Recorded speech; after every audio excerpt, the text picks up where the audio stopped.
Unlike racist Joe Biden, I've spent my entire life working hand in hand with black Americans to create jobs, build buildings, invest in our communities, and expand opportunity and freedom for citizens of every race, religion, color, and creed. And we have. I built a lot of buildings, and I want to tell you, a black worker is a great worker. You've done an incredible job. They've done an incredible job.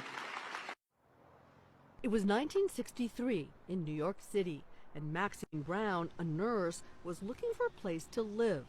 She applied for an apartment owned by Donald Trump's father, Fred. I was turned away because of my color.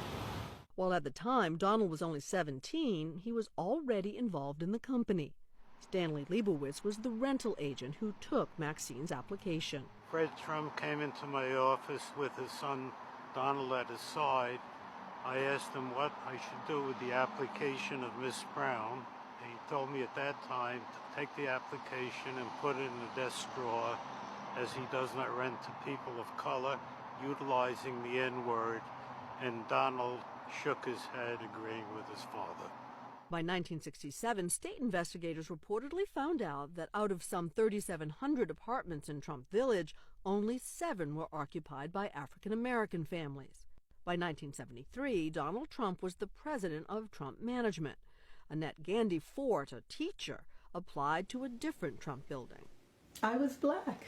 I was not wanted. I don't think that it looked good in their estimation to have black people living in their facility. She says there is no doubt in her mind that Donald Trump continued the practices of his father. The Department of Justice alleged a Trump employee was instructed to write C in order to indicate that the prospective tenant was colored. The super said that there were no apartments, and that was not true. Donald started his career back in 1973 being sued by the Justice Department for racial discrimination. Annette was part of that lawsuit. We, along with many, many other companies throughout the country, as a federal lawsuit, were sued. We settled the suit with no admission of guilt. It was very easy to do. Court records show it actually wasn't so easy to do.